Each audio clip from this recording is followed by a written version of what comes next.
Focus news 24/7 खबर एक नज़र।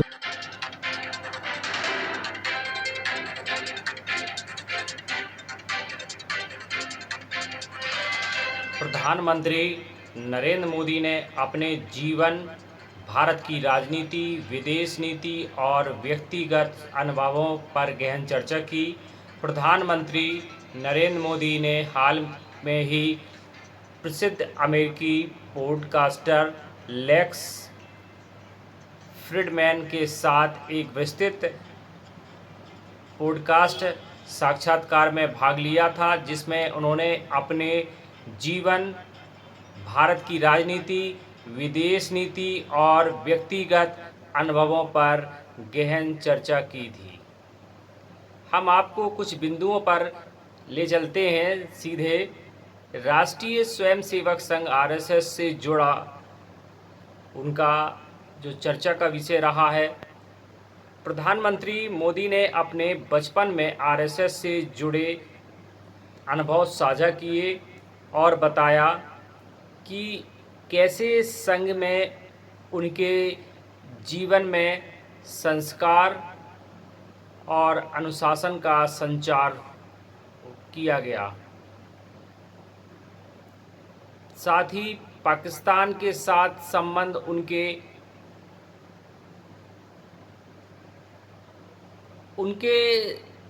तरीके से तो बहुत कुछ उन्होंने अच्छा किया। उन्होंने भारत पाकिस्तान विभाजन के समय की घटनाओं का उल्लेख करते हुए बताया कि कैसे विभाजन के बाद पाकिस्तान से ट्रेनें भर भर कर लाशें आईं। उन्होंने कहा कि भारत ने शांति का मार्ग चुना, जबकि पाकिस्तान ने आतंकवाद का रास्ता अपनाया, जो उसके लिए स्वयं के लिए दुखदर्द बना। वहाँ की जनता नहीं चाहती थी कि ऐसा हो, लेकिन आतंकवाद की गिरफ्त में आया यह देश स्वयं के लिए दुखदाई बना। साथ ही प्रधानमंत्री मोदी ने उपवास के महत्व पर भी गहन चर्चा की। लेक्स फ्रीडमैन से साक्षात्कार में पहले तो 45 घंटे का उपवास रखा था जब उन्होंने इंटरव्यू लिया था, जिसका प्रधानमंत्री मोदी ने स्वागत किया। पीएम मोदी ने उपवास के आध्यात्मिक और शारीरिक लाभों पर अपने विचार भी साझा किए। प्रधानमंत्री मोदी ने अमेरिकी पॉडकास्टर लेक्स फ्रीडमैन के साथ बातचीत के दौरान उपवास के आध्यात्मिक और शारीरिक लाभों पर अपने विचार साझा किए। उन्होंने बताया कि उपवास न केवल एक धार्मिक परंपरा है, बल्कि इसका वैज्ञानिक और स्वास्थ्य से जुड़ा हुआ गहरा महत्व भी है।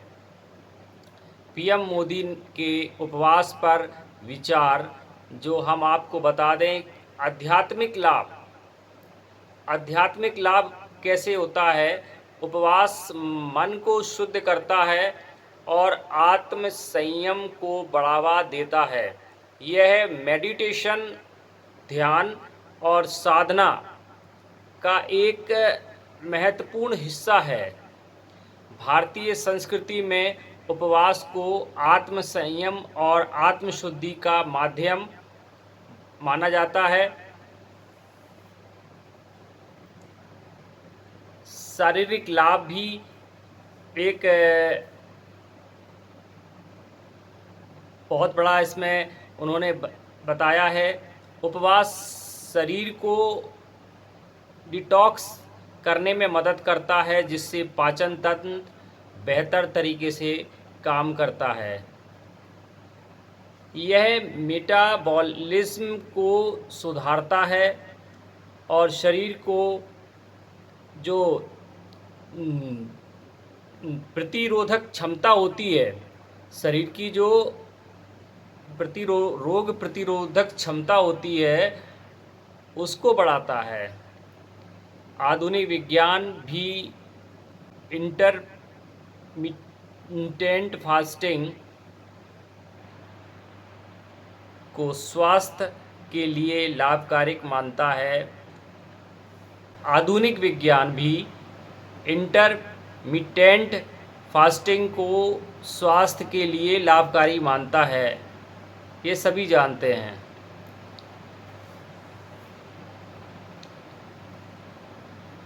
लेक्स फ्रेडमैन का जो 45 घंटे का उपवास था, तो उन्होंने अपना अनुभव भी साझा करके बताया कि उन्होंने पीएम मोदी के इंटरव्यू से पहले 45 घंटे तक सिर्फ पानी पीकर उपवास किया। इस पर पीएम मोदी ने कहा कि भारत में उपवास की एक समृद्ध परंपरा है, जहां लोग नियमित रूप से उपवास, जो उनकी आध्यात्मिक और शारीरिक ऊर्जा को बढ़ाता है। यह बातचीत दिखाती है कि प्रधानमंत्री न केवल भारत की परंपराओं को महत्व देते हैं, बल्कि वे इसके वैज्ञानिक और स्वास्थ्य से जुड़े फायदों के बारे में भी समझते हैं और साझा करते हैं। पॉडकास्ट का बहुभाषी संस्करण जो आज आपके सामने उपलब्ध है, इससे बहुत लोगों को फ़ायदा होने वाला है। प्रधानमंत्री मोदी के जीवन और विचारधारा को समझने के लिए एक महत्वपूर्ण स्रोत भी है, जो विभिन्न विषयों पर उसकी गहन सोच को भी प्रदर्शित करता है। हम आपको बता दें, प्रधानमंत्री मोदी ने अमेरिका के पॉडकास्टर लेक्स फ्रीडमैन के साथ अपने पॉडकास्ट साक्षात्कार में राष्ट्रीय स्वयंसेवक संघ आरएसएस से अपने बचपन के जुड़ाव और उसके प्रभाव पर विस्तार से चर्चा की। आरएसएस से जुड़ाव और बचपन के अनुभव को साझा किया। पीएम मोदी ने बताया कि बचपन में वे आरएसएस की शाखाओं में शामिल हुए।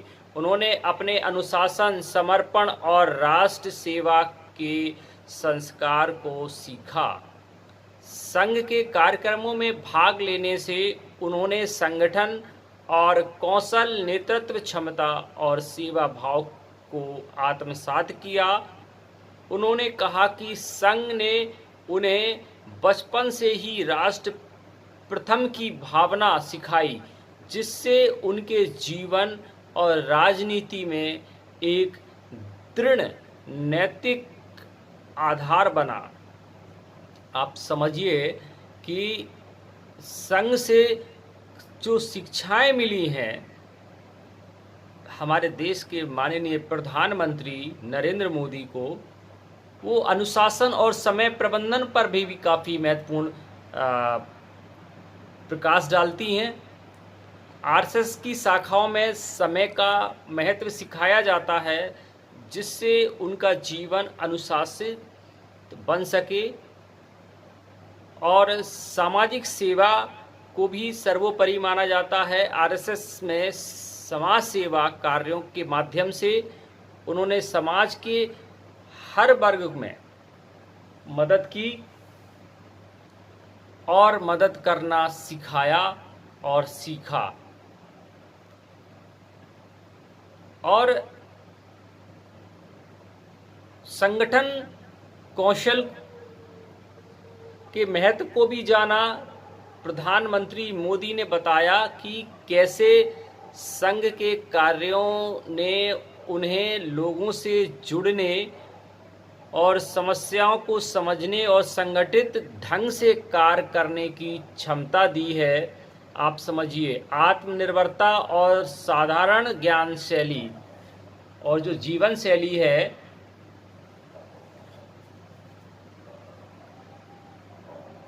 संघ के प्रभाव से वे सादगी और आत्मनिर्भरता के महत्व को समझे, जो आज भी उनके जीवन का हिस्सा है। संघ का जो प्रभाव और राजनीति में जो यात्रा रही है, उसका भी उन्होंने अनुभव शेयर किया है। पीएम मोदी ने अपने इस चर्चा में बताया कि संघ के संस्कारों में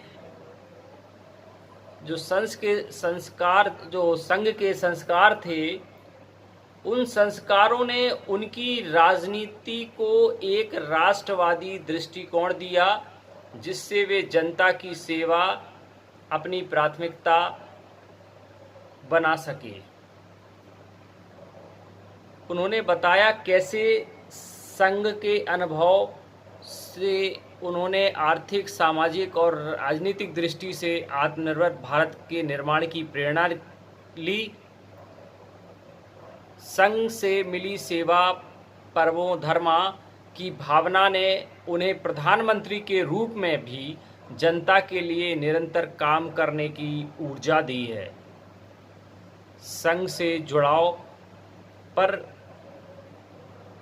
निष्कर्ष यह निकाल सकते हैं हम कि प्रधानमंत्री मोदी ने इसमें स्पष्ट भी किया है कि आरएसएस उनके जीवन की आधारशिला रहा है, जिससे उनके व्यक्तित्व, नेतृत्व और विचार धारा को गहराई से प्रभावित किया। संघ ने उन्हें राष्ट्र सर्वोपरि का मंच और जो मंत्र दिया, जो आज भी उनके हर निर्णय में झलकता है। अब आप देखिए कि प्रधानमंत्री नरेंद्र मोदी ने अपने जीवन में भारत की राजनीति, विदेश राजनीति और व्यक्तिगत अनुभवों पर गहन चर्चा करके आप सभी के सामने आज कितनी सुंदर चर्चा आपके समक्ष रखी है और अपने देश को इसके संबंध में विस्तार से बताया है। आप भी सुने विस्तार से। हजारों साल की महान संस्कृति परंपरा, वो ही मेरा सामर्थ्य है। इसलिए मैं जहां भी जाता हूँ, मोदी नहीं जाता है, हजारों साल की वेद से विवेकानंद की महान परंपरा को 140 करोड़ लोगों को, उनके सपनों को लेकर के, उनको आकांक्षाओं को लेकर के मैं निकलता हूँ। और इसलिए मैं दुनिया के किसी नेता को हाथ मिलाता हूँ ना, तो मोदी हाथ नहीं मिलाता है, 140 करोड़ लोगों का हाथ होता है। तो सामर्थ्य मोदी का नहीं है, सामर्थ्य भारत का है। जब भी हम शांति के लिए बात करते हैं तो विश्व हमें सुनता है, क्योंकि बौद्ध की भूमि है, ये महात्मा गांधी की भूमि है, तो विश्व में सुनता है। और हम संघर्ष के पक्ष के है ही नहीं, हम समन्वय के पक्ष के हैं। न हम प्रकृति से संघर्ष चाहते हैं, न हम राष्ट्रों के बीच में संघर्ष चाहते हैं, हम समन्वय चाहने वाले लोग हैं। और उसमें अगर कोई भूमिका हम अदा कर सकते हैं तो हमने निरंतर अदा करने का प्रयत्न किया है। मेरा जीवन बहुत अत्यंत गरीबी से निकला था, लेकिन हमने कभी गरीबी का कभी बोझ नहीं फील किया, क्योंकि जो व्यक्ति बढ़िया जूते पहनता है और अगर उसके जूते नहीं है तो उसको लगता है यार ये है। अब हमने तो जिंदगी में कभी जूते पहने ही नहीं थे, तो हमें क्या मालूम था कि भाई जूते पहनना भी एक बहुत बड़ी चीज होती है। तो हम वो कंपेयर करने की वो अवस्था में ही नहीं थे, तो हम जीवन ऐसे ही जिए गए। मैंने प्रधानमंत्री बनने के बाद मैंने मेरे शपथ समारोह में पाकिस्तान को स्पेशली इनवाइट किया था ताकि एक शुभ शुरुआत हो, लेकिन हर बार हर अच्छे प्रयासों का परिणाम नकारात्मक निकला। हम आशा करते हैं कि उनको सद्बुद्धि मिलेगी और सुख शांति के रास्ते पर जाएंगे और वहां की आवाम भी दुखी होगी, ऐसा मैं मानता हूँ। देखिए, आपने जो कहा आलोचना और कैसे डील करते हैं, तो अगर मुझे एक वाक्य में कहना है तो मैं उसका स्वागत करता हूँ, क्योंकि मेरा एक कन्विक्शन है कि क्रिटिसिज्म ये डेमोक्रेसी की आत्मा है। मैं सभी नौजवानों से कहना चाहूंगा, जीवन में रात कितनी ही अंधेरी क्यों ना हो, लेकिन वो रात ही है, सुबह होना तय होता है। पहले तो मेरे लिए बड़ा आश्चर्य है कि आपने उपवास रखा, और वो भी उस भूमिका से रखा कि जो जैसे मेरे सम्मान में हो रहा हो। मैं इसके लिए आपका बहुत आभार व्यक्त करता हूँ। भारत में जो धार्मिक परंपराएं हैं वो दरअसल जीवन शैली है, और हमारी सुप्रीम कोर्ट ने हिंदू धर्म की बहुत बढ़िया व्याख्या की है। हमारी सुप्रीम कोर्ट ने कहा कि हिंदू धर्म में कोई पूजा पाठ, पूजा पद्धति का नाम नहीं है, लेकिन ये वे ऑफ लाइफ है, जीवन जीने की पद्धति है। और उसमें हमारे शास्त्रों में शरीर, मन, बुद्धि, आत्मा, मनुष्यत्व को किस प्रकार से ऊंचाई पर ले जाना, इन सारे विषयों की एक प्रकार से चर्चा भी है, और उसके लिए कुछ रास्ते भी हैं, कुछ परंपराएं हैं, व्यवस्थाएं हैं। उसमें एक उपवास भी है। उपवास ही सब कुछ नहीं है। और भारत में कल्चरली कहो, फिलोसॉफिकली कहो, कभी कभी मैं देखता हूँ कि तो डिसिप्लिन के लिए, मैं अगर सामान्य भाषा में बात करूं या जो हिंदुस्तान को जानते नहीं ऐसे दर्शकों के लिए कहूं, तो जीवन को अंतर बाह्य दोनों प्रकार के डिसिप्लिन के लिए ये बहुत ही उपकारक है। ये जीवन को घड़ने में भी काम आता है। जब आप उपवास करते हैं तो आपने देखा होगा, जैसे आपने कहा कि आपने 2 दिन से पानी पर रहे हैं, आपकी जितनी इंद्रिय है, खास करके सुगंध की हो, स्पर्श की हो, स्वाद की हो, ये इतनी जागरूक हो गई होगी कि आपको पानी की भी स्मेल आती है। पहले कभी पानी पीते होंगे तो स्मेल अनुभव नहीं किया होगा।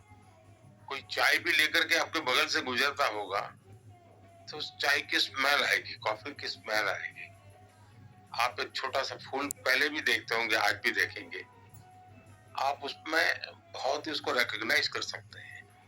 यानी आपकी सारी इंद्रिय जो है एकदम से बहुत ही सक्रिय हो जाती है, और उनकी जो कैपेबिलिटी है चीजों को एब्सॉर्ब करने की और रिस्पॉन्ड करने की अनेक गुना बढ़ जाती है।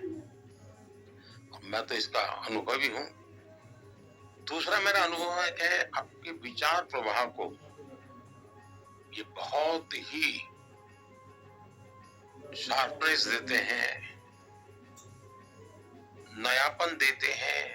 आप एकदम से आउट ऑफ बॉक्स, मैं नहीं जानता हूं औरों का उपवास का यही अनुभव होगा, मेरा है। दूसरा, ज्यादातर लोगों को लगता है कि उपवास मतलब खाना छोड़ देना, खाना न खाना। ये तो हो गया एक फिजिकल एक्टिविटी। कोई व्यक्ति किसी कठिनाई के कारण उसको खाना नहीं मिला, पेट में कुछ नहीं गया, अब उसको कैसे उपवास मानेंगे? ये एक साइंटिफिक प्रक्रिया है। अब जैसे मैं लंबे समय पर उपवास करता हूँ, तो उपवास के पहले भी मैं 5-7 दिन पूरे बॉडी को इंटरनली क्लीन अप करने के लिए जितने भी आयुर्वेद की प्रैक्टिसेस हैं, योगा के प्रैक्टिसेस हैं, या हमारी ट्रेडिशनल प्रैक्टिसेस उनको करता हूँ। फिर मैं कोशिश करता हूँ उपवास एक्चुअली शुरू करने से पहले बहुत पानी पीना, मैंने हो सके उतना ज्यादा पानी पीना। तो डिटॉक्सिफिकेशन जिसको कहें, इसके लिए एक प्रकार से मेरा बॉडी रेडी हो जाता है। और फिर जब मैं उपवास करता हूँ तो मेरे लिए उपवास एक डिवोशन होता है, मेरे लिए उपवास एक डिसिप्लिन होती है। और मैं उपवास के समय कितनी ही बाहर की गतिविधि करता हूं, लेकिन मैं अंतर मन में खोया हुआ रहता हूं, मेरे भीतर रहता हूं। और वो मेरा एक्सपीरियंस एक बहुत अद्भुत अनुभूति होती है। और ये उपवास मैं कोई किताबों को पढ़ करके या किसी के उपदेश के कारण या मेरे परिवार में अगर कोई कारणसर उपवास चल रहा है तो उन चीजों से नहीं हुआ है। मेरा खुद का एक एक्सपीरियंस था। स्कूल एज में हमारे यहाँ महात्मा गांधी की जो इच्छा थी गौ रक्षा की, उसको लेकर के एक आंदोलन चलता था। सरकार को कानून नहीं बना रही थी। उस समय पूरे देश में एक दिन का उपवास करने का, सार्वजनिक जगह पर बैठ करके करने का कार्यक्रम था। हम तो बच्चे थे, अभी प्राइमरी स्कूल से शायद निकले होंगे। मेरा मन कर गया कि मुझे उसमें बैठना चाहिए। और मेरे जीवन का वो पहला अनुभव था।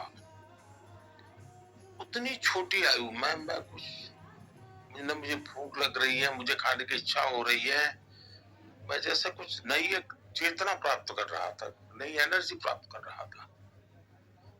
तो मैं कन्विक्शन मेरा बना कि ये कोई विज्ञान है, इसको ये सिर्फ खाना न खाने का झगड़ा नहीं है, ये उससे कहीं बाहर की चीज है। फिर मैंने धीरे धीरे खुद को कई प्रयोगों से अपने शरीर को, मन को गढ़ने का प्रयास किया। तो कैसे एक लंबी प्रक्रिया से मैं उपवास से निकला हूं। और दूसरी बात है कि मेरी एक्टिविटी कभी बंद नहीं होती। मैं उतना ही काम करता हूं, कभी कभी तो लगता है ज्यादा करता हूं। और दूसरा मैंने देखा है कि उपवास के दरमियान मुझे अगर कहीं अपने विचारों को व्यक्त करना है तो मैं आश्चर्य हो जाता हूँ, ये विचार कहाँ से आते हैं, कैसे निकलते हैं। मैं बड़ा अद्भुत अनुभूति करता हूँ। ऐसा है कि बड़ा लंबा इतिहास है, शायद सुनने वाले भी थक जाएंगे। एक हमारे यहाँ चातुर्मास की परंपरा है। जब वर्षा ऋतु होती है तो हम जानते हैं डाइजेशन पावर काफी कम हो जाता है। और वर्षा ऋतु में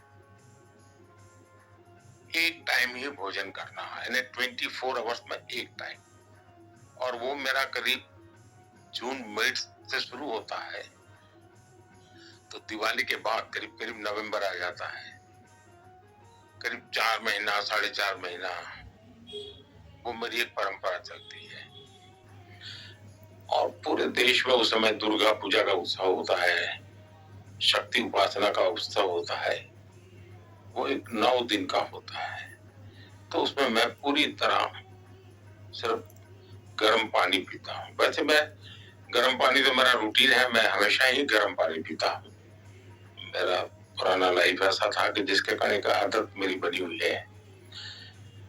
दूसरा, एक मार्च अप्रैल महीने में नवरात्रि आता है, जिसे हमारे यहाँ चैत्री नवरात्रि कहते हैं, जो अभी शायद इस वर्ष 31 मार्च से शुरू हो रहा है।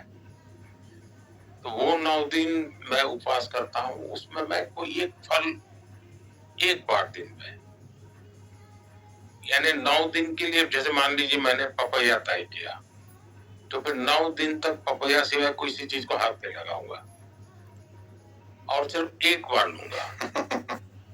तो वैसा एक 9 दिन का मेरा वो रहता है। तो साल भर में इस प्रकार से मेरा जो सालों से परंपरा मेरे जीवन में बन चुकी है, शायद ये मैं कह सकता हूँ 50-55 साल से मैं ये चीजों को कर रहा हूँ। ज्यादातर लोगों को पता नहीं होने देता मैं।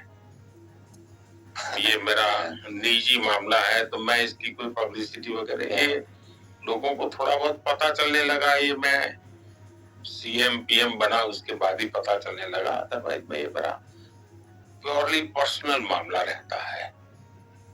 लेकिन अब जब पता चल गया है तो मैं उसको अच्छे ढंग से लोगों को कोई पूछता है तो बताता हूँ, ताकि किसी को उपयोग हो सके। क्योंकि मेरी पर्सनल प्रॉपर्टी तो है नहीं, मेरा एक्सपीरियंस है, किसी को भी काम आ सकता है। क्योंकि मेरा तो जीवन ही लोगों के लिए, जैसे मेरा प्रधानमंत्री बनने के बाद, और उस समय राष्ट्रपति ओबामा के साथ मेरा व्हाइट हाउस में बायलैटरल मीटिंग था। अब उन्होंने डिनर भी रखा था, तो तब जाकर के दोनों सरकारों के बीच चर्चा चली। और जब ये कहा कि भाई डिनर तो जरूर कीजिए, लेकिन प्रधानमंत्री कुछ खाते नहीं है, तो वो बहुत चिंता में थे कि अब ये कैसे इनको, इतने बड़े देश के एक प्रधानमंत्री आ रहे हैं, व्हाइट हाउस आ रहे हैं, और उनको कैसे खाते थे, उनकी चिंता। जब हम बैठे तो मेरे लिए गर्म पानी आया, तो मैंने कहा ओबामा जी से बड़ी मजाक में कहा कि देखो भाई, मेरा डिनर बिल्कुल आ गया है। ऐसा करके मेरे ग्लास में सामने रखा। फिर बाद में दोबारा जब मैं गया तो उनको याद था। उन्होंने कहा देखिए, पिछली बार तो उपवास में थे, इस बार आप, उस समय दूसरी बार मैं जगह था लंच था, इस बार उपवास देखिए तो आपको डबल खाना पड़ेगा। जन्म गुजरात में हुआ, और गुजरात में, नॉर्थ गुजरात में महसाना डिस्ट्रिक्ट में वडनगर करके एक छोटा सा कस्बा है। वैसे वो स्थान बहुत ही ऐतिहासिक है, और वहीं मेरा जन्म हुआ, वहीं मेरी पढ़ाई हुई। अब ये आज की दुनिया को देखते हैं, जब तक मैंने गांव में रहता था, जिस परिवेश में रहता था,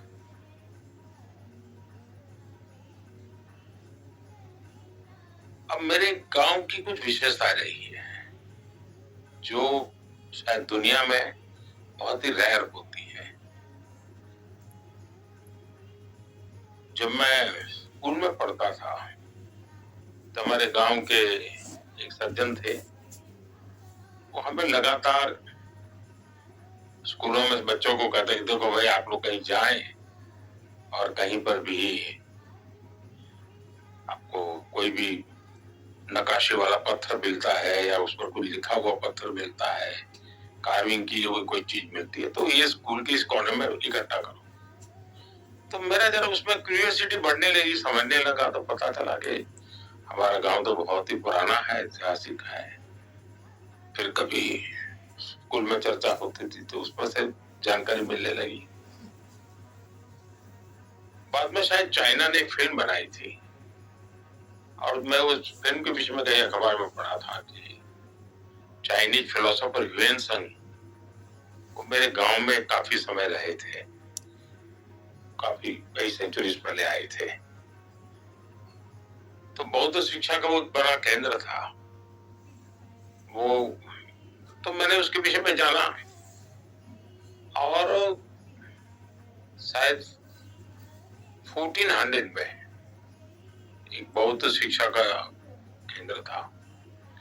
12वीं सदी का एक विक्टोरी मॉन्यूमेंट, 17वीं सदी का एक मंदिर, 16वीं सदी में 2 बहनें जो संगीत में बहुत बड़ी पारंगत थी, तानाजी जी। यानी इतनी चीजें सामने आने लगी, तो मैं देख रहा था कि फिर जब मैं मुख्यमंत्री बना तो मैंने बड़ा एक्सकेवेशन का काम शुरू करवाया। तो एक्सकेवेशन का काम किया तो ध्यान में आया कि उस समय हजारों बुद्ध भिक्षुओं की शिक्षा का सेंटर था, और बुद्ध, जैन, हिंदू तीनों परंपराओं का वहां प्रभाव रहा था। और हमारे लिए इतिहास केवल किताबों तक सीमित नहीं था। हम, हर पत्थर बोलता था, हर दीवार कह रही थी वो क्या। जब हमने ये एक्सकेवेशन करने का काम शुरू किया तो जो चीजें मिली इतिहास के लिए महत्वपूर्ण है। अब तक उनको 2800 साल की एविडेंस मिले हैं जो बिल्कुल ही अखंड रूप से ये शहर अविनाशी रूप में 2800 हैबिटाट रहा, मनुष्य जीवन वहां रहा है, और 2800 ईयर कैसे उसका डेवलपमेंट, उसका पूरे सबूत प्राप्त हुई है। अब एक अंतर्राष्ट्रीय स्तर का एक वहाँ म्यूजियम भी बना है लोगों के लिए, खास करके आर्कियोलॉजी के स्टूडेंट जो है उनके लिए बड़ा अध्ययन का क्षेत्र बना है। तो मेरा एक तो मेरे जहाँ जन्म हुआ उसका अपनी एक विशेषता रही है, और मेरा सद्भाग्य देखिए, शायद कुछ चीजें कैसे होता है पता नहीं, काशी मेरी कर्मभूमि बनी। अब काशी भी अविनाशी है, काशी बनारस वाराणसी जिसको कहते हैं, वो भी सैकड़ों वर्षों से निरंतर एक जीवन शहर है। तो शायद कुछ ईश्वर दत्त व्यवस्था होगी कि मैं बड़नगर में पैदा हुआ व्यक्ति काशी में जाकर के आज अपनी कर्मभूमि बना करके माँ गंगा के चरणों में जी रहा है। जब मैं अपने परिवार हमारा था, पिताजी से माताजी, हम भाई बहन, मेरे चाचा चाची, मेरे दादा दादी, सब लोग बचपन में सब, तो छोटे से, शायद ये जगह तो बहुत बड़ी है जहाँ बैठे थे, जिसमें कोई खिड़की भी नहीं थी, एक छोटा सा दरवाजा था, वहीं हमारा जन्म हुआ, वहीं पले पड़े। अब विषय आता है गरीबी। वो आज स्वाभाविक है कि जिस प्रकार से सार्वजनिक जीवन में लोग आते हैं उस हिसाब से तो मेरा जीवन बहुत अत्यंत गरीबी से निकला था, लेकिन हमने कभी गरीबी का कभी बोझ नहीं फील किया, क्योंकि जो व्यक्ति बढ़िया जूते पहनता है और अगर उसके जूते नहीं है तो उसको लगता है यार ये है। अब हमने तो जिंदगी में कभी जूते पहने ही नहीं थे, तो हमें क्या मालूम था कि भाई जूते पहनना भी एक बहुत बड़ी चीज होती है। तो हम वो कंपेयर करने की वो अवस्था में ही नहीं थे, वो हम जीवन ऐसे ही जिए गए। और हमारी माँ बहुत ही परिश्रम करती थी, हमारे पिताजी बहुत परिश्रम करते। मेरे पिताजी की विशेषता ये थी और इतने डिसिप्लिन थे कि बहुत सुबह 4 साढ़े 4 बजे वो घर से निकल जाते थे।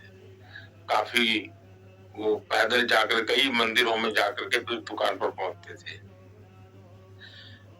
तो वे जो जूते पहनते थे वो चमड़ी के, वो गांव का जो बनाता है, बहुत ही वो हार्ड होते एकदम से, तो आवाज बहुत आती है टॉक टॉक टॉक करके।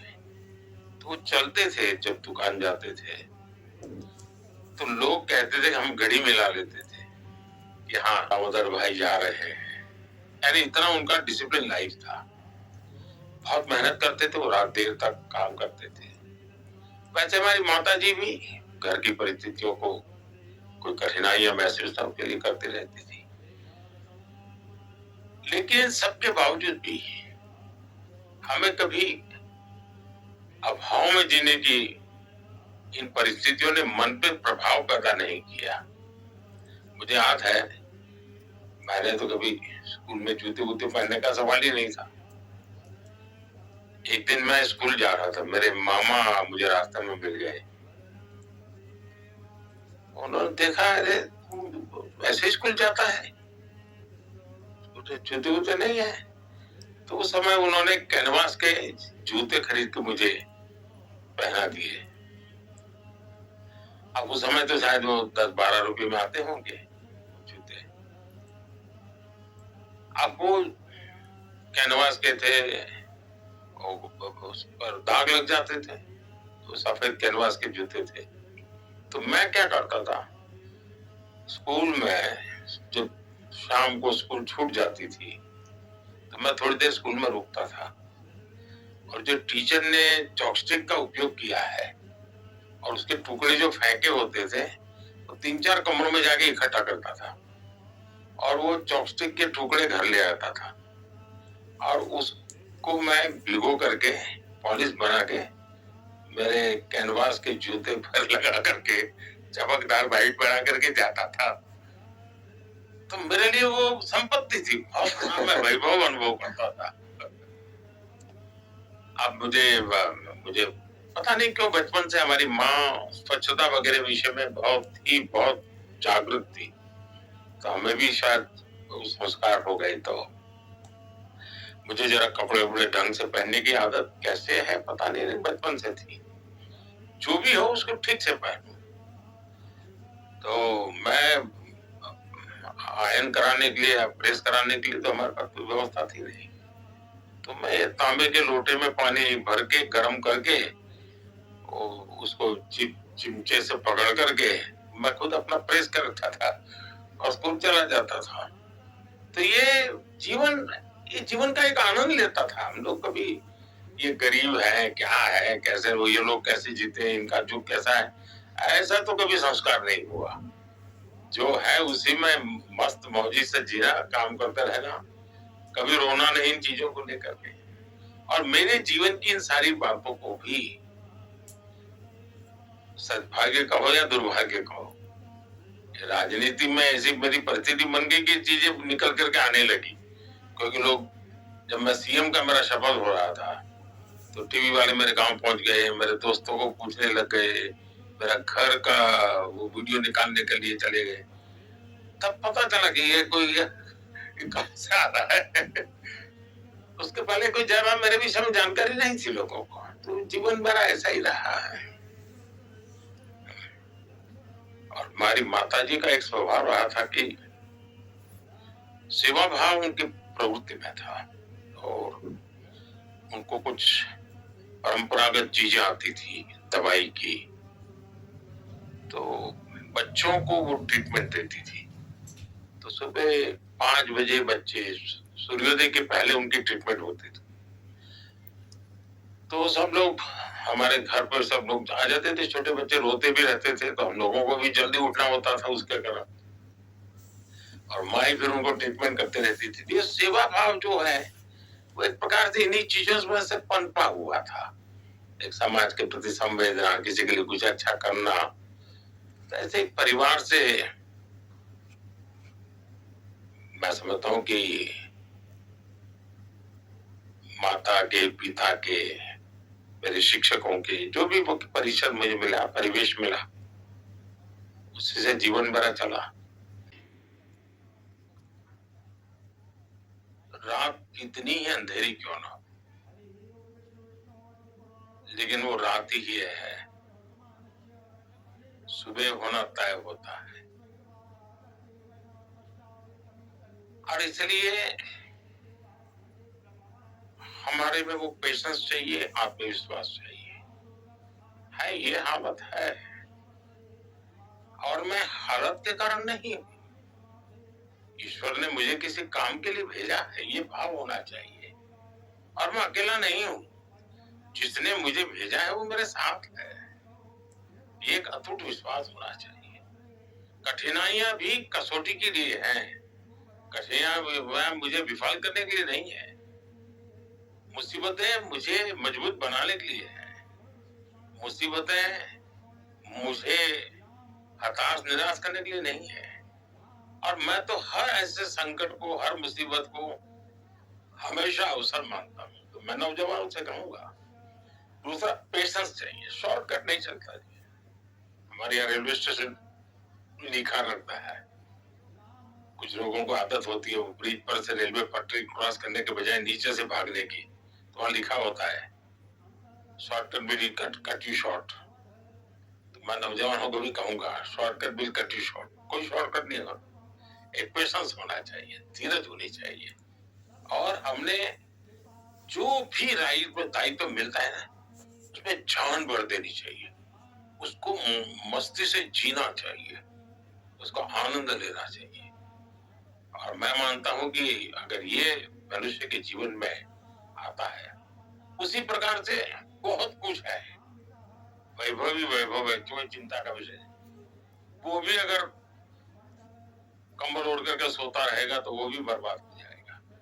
उसने तय किया ना, ये भले मेरे आसपास होगा, लेकिन मुझे मेरे अपने सामर्थ्य से इसमें वृद्धि करनी चाहिए।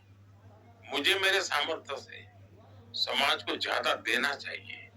यानी मैं अच्छी स्थिति में हूं तो भी मेरे लिए करने के लिए बहुत कुछ है, अच्छी स्थिति में नहीं हूं तो भी करने के लिए बहुत काम है। ये मैं चाहूंगा। दूसरा, मैंने देखा है कि कुछ लोग, चलो यार हो गया, इतना सीख लिया, बहुत हो गया। जीवन में भीतर के विद्यार्थी को कोई मरने नहीं देना चाहिए, लगातार सीखते रहना चाहिए। हर चीज सीखने का जिनका मैंने अब मुझे शायद मुझे किसी काम के लिए ही तो जीना होगा, तो अब मैं तो गुजराती भाषा में मेरी मातृभाषा है और हम हिंदी भाषा जानते नहीं। वाक चातुर्य क्या होता है, बात कैसे करनी चाहिए। तो पिताजी के साथ चाय की दुकान पे हम बैठते थे, तो उतनी छोटी आयु में इतने लोगों से मिलने का मौका मिलता था और मुझे हर बार उसमें से कुछ न कुछ सीखने को मिलता था। वो तरीके, उनकी बात करने का तरीका, तो इन चीजों से मैं सीखता था कि हाँ, ये चीजें हम भी, भले आज हमारी स्थिति नहीं है लेकिन कभी हो तो हम ऐसा क्यों न करें, हम इस प्रकार से क्यों न रखें। तो सीखने की वृत्ति मैं समझता हूँ कि हमेशा रहनी चाहिए। और दूसरा मैंने देखा है कि ज्यादातर लोगों को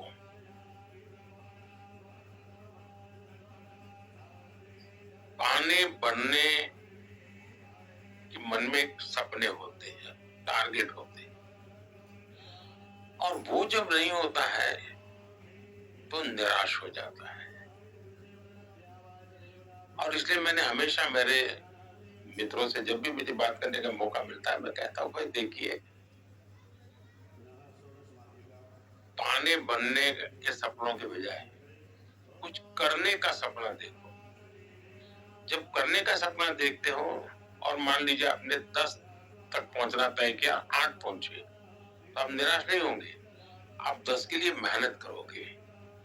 लेकिन आपने कुछ बनने का सपना तय कर लिया और नहीं हुआ, तो जो हुआ है वो भी आपको बोझ लगने लगेगा। और इसलिए जीवन में इसकी कोशिश करनी चाहिए। दूसरी, क्या मिला क्या नहीं मिला, मन में भाव ये होना चाहिए मैं क्या दूंगा। देखिए, संतोष जो है ना, वो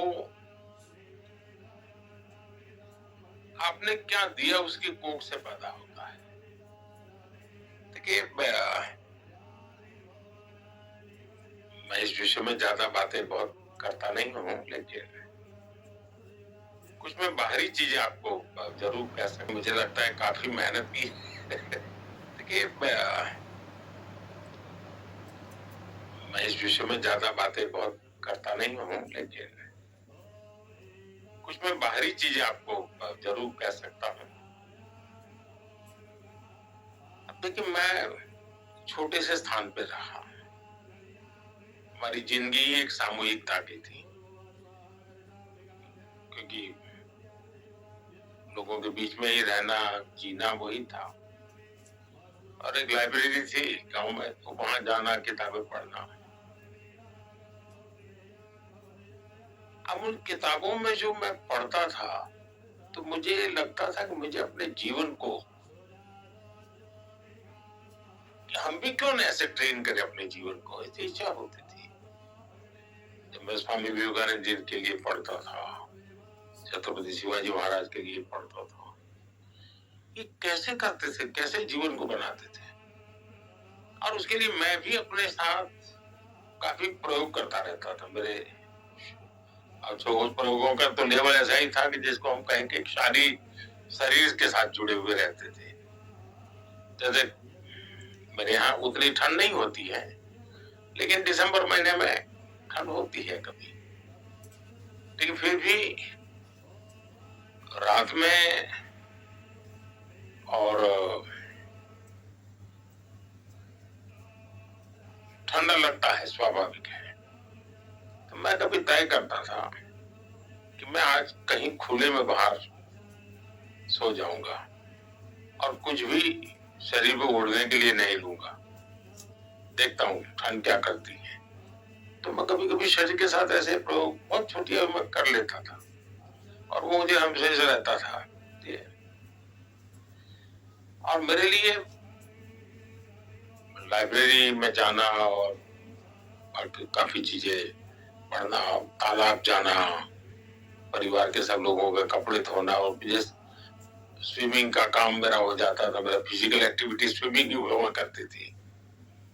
तो ये सारी चीजें मेरे जीवन से जुड़ी हुई थी।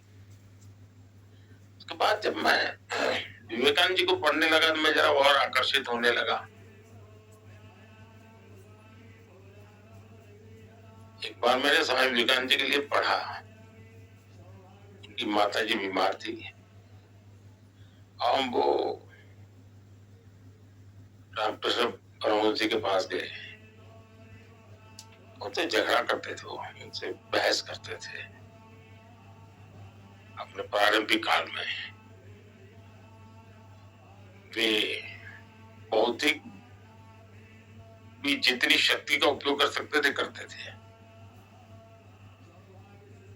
और कहे तो मेरी माँ बीमार है, मैं पैसे कमाता तो आज माँ की कितनी सेवा करता वगैरह वगैरह।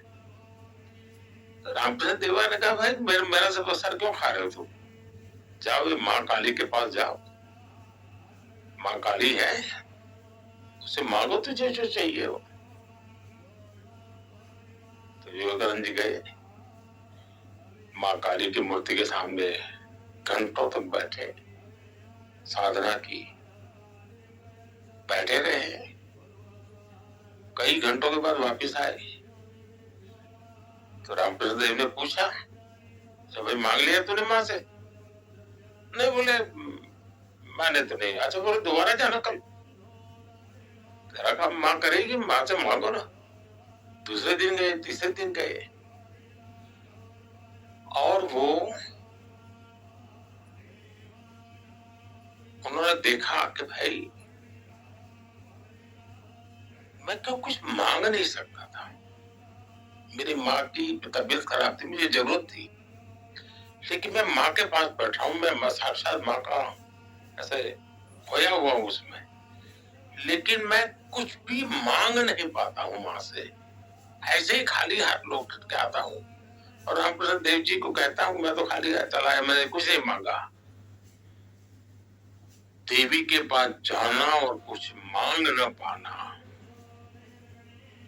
उस एक बात ने उनके मन के अंदर एक ज्योति जला दी, एक स्पार्किंग था उनके जीवन में, और उसी में से देने का भाव। मैं समझता हूं कि शायद विवेकानंद जी का वो छोटी सी घटना मेरे मन पे थोड़ा प्रभाव कर गई कि जगत को क्या दूंगा, शायद संतोष उससे पैदा होगा। जगत से मैं कुछ पाने के लिए तो मेरे मन में पानी की भूख ही जगती रहेगी, और उसी में था कि भाई शिव और जीव का एकात्म क्या होता है। शिव की सेवा करनी है तो जीव की सेवा करो, शिव और जीव में एकत्व की अनुभूति करो। सच्चा अद्वैत इसी में जिया जा सकता है। तो ऐसे विचारों को मैं खो जाता था, फिर थोड़ा उस तरफ मैं मन कर जाता था। मुझे याद है एक घटना, हम जिस मोहल्ले में हम रहते थे उसके बाहर एक महादेव जी का मंदिर था। तो वहां एक संत आए थे, तो वो संत कुछ न कुछ साधना वगैरह करते थे। मेरा भी उनके प्रति थोड़ा आकर्षण हो रहा था कि कुछ आध्यात्मिक शक्ति इनके पास होगी शायद, क्योंकि विवेकानंद जी को तो पढ़ते थे, देखा तो नहीं था कुछ, तो कुछ ऐसे ही लोग देखने को मिलते थे। तो नवरात्रि का व्रत कर रहे थे, तो सब उन्होंने अपने हाथ पर, हमारे यहाँ जवेरा बोलते हैं जो उगाते हैं, एक प्रकार से घास हाथ के ऊपर उगाना, ऐसे ही सोना 9-10 दिन तक, ऐसा एक व्रत होता है, वो महात्मा जी कर रहे थे। अब उन्हीं दिनों में मेरे मामा के परिवार में हमारे एक मौसी की शायद शादी थी। मेरा परिवार मामा के घर जा रहा था। अब मामा के घर जाना किसी भी बच्चे के लिए आनंद का विषय होता है।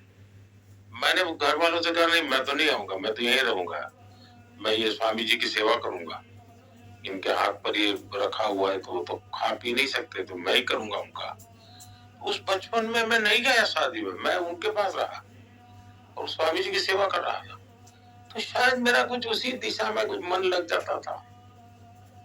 कभी लगता था कि भाई हमारे गांव में कुछ लोग जो फौज में काम करते थे, छुट्टियों में आते थे तो यूनिफॉर्म पहन के चलते थे, तो मैं भी दिन भर उनके पीछे पीछे भागता था कि देखिए कितनी बड़ी देश की सेवा कर रहा है।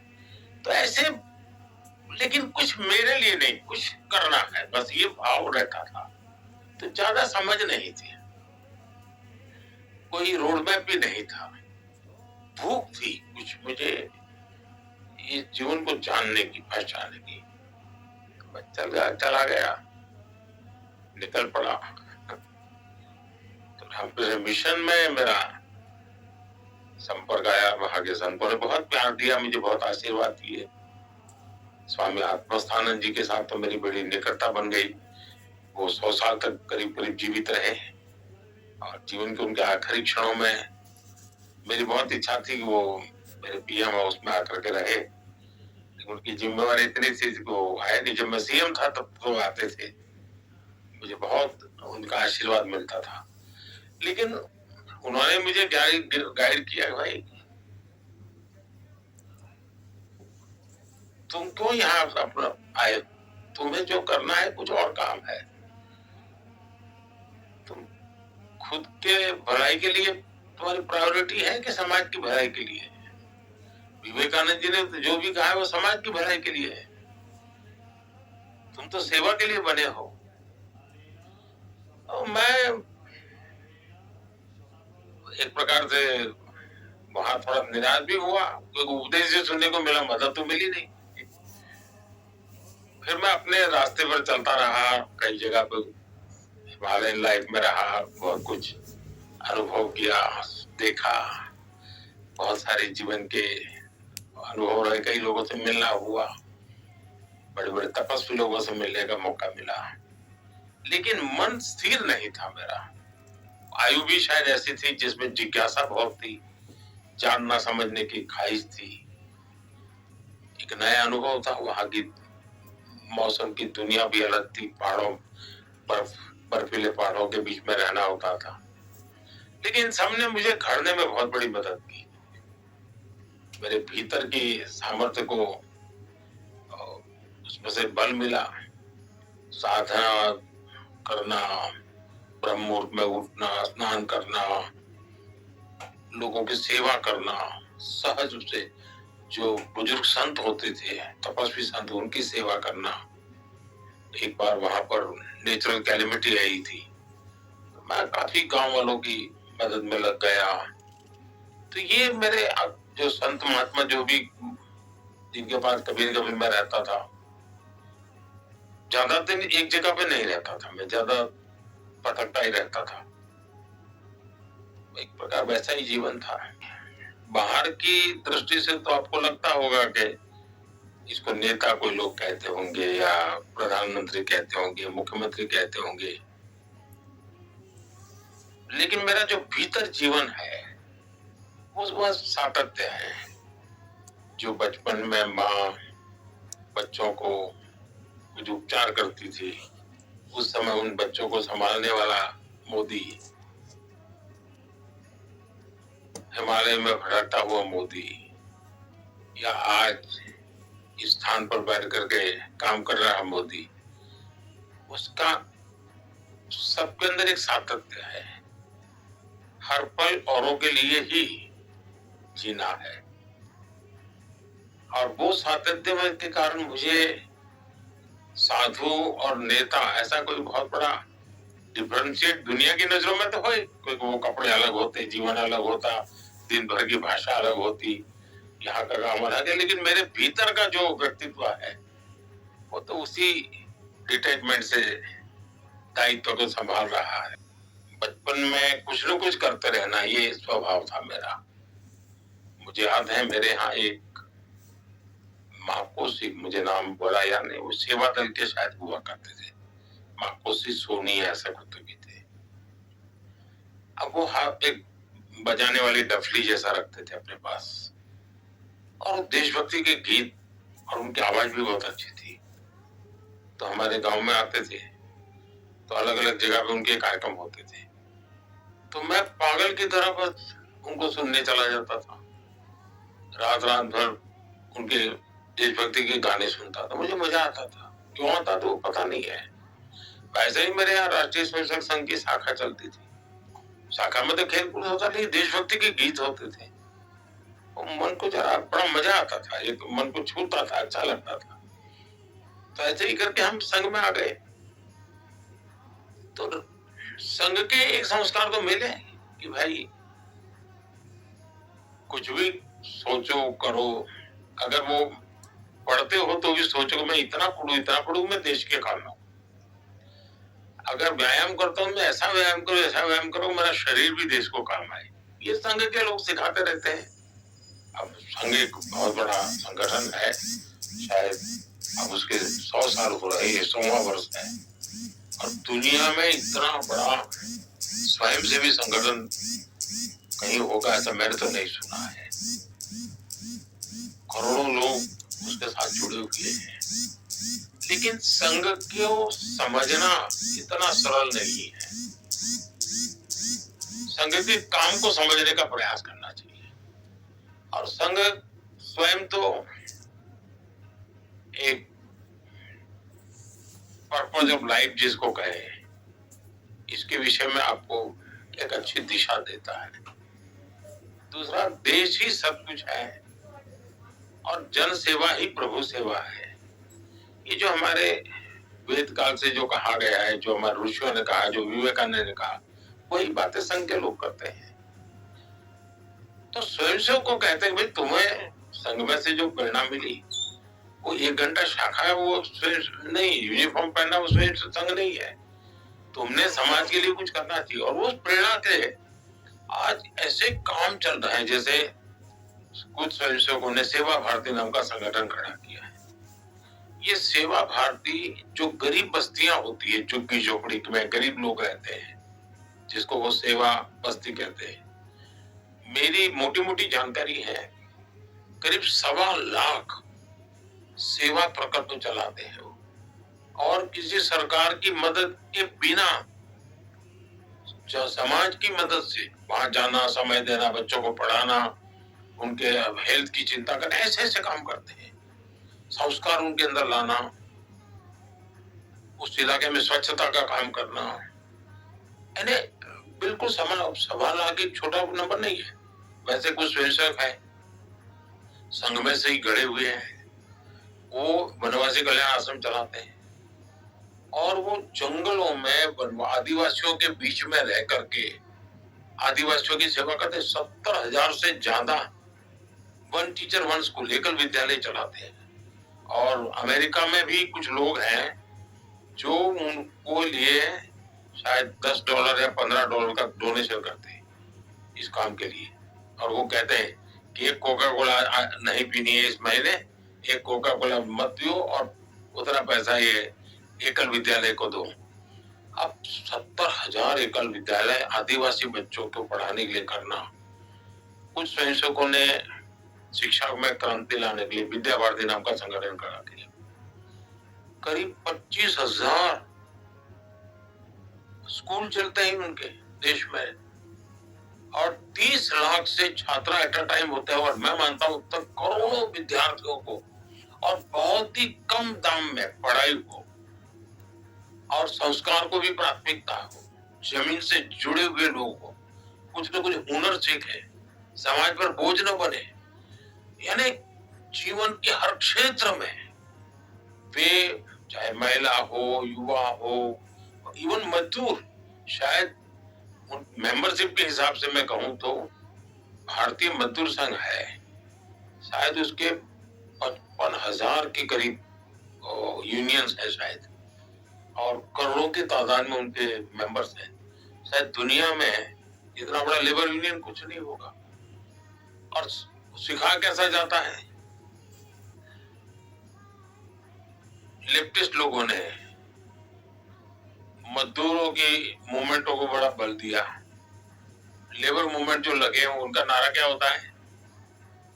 Workers of the world unite, दुनिया के मजदूरों एक हो जाओ, फिर देख लेंगे, ये भाव होता है। ये मजदूर संघ वाले क्या कहते हैं, जो आरएसएस की शाखा से निकले हुए स्वयं मजदूर संघ चलाते हैं, वो कहते हैं वर्कर्स यूनाइट द वर्ल्ड। वो कहते हैं workers of the world unite, ये कहते हैं वर्कर्स यूनाइट द वर्ल्ड। बड़ा वाक्य तो शब्दों में इधर उधर है, लेकिन कितना बड़ा वैचारिक बदलाव है। ये संघ की शाखा से निकले हुए लोग अपनी रुचि प्रकृति प्रवृत्ति के अनुसार जब काम करते हैं तो इस प्रकार के गतिविधियों को बल देते हैं।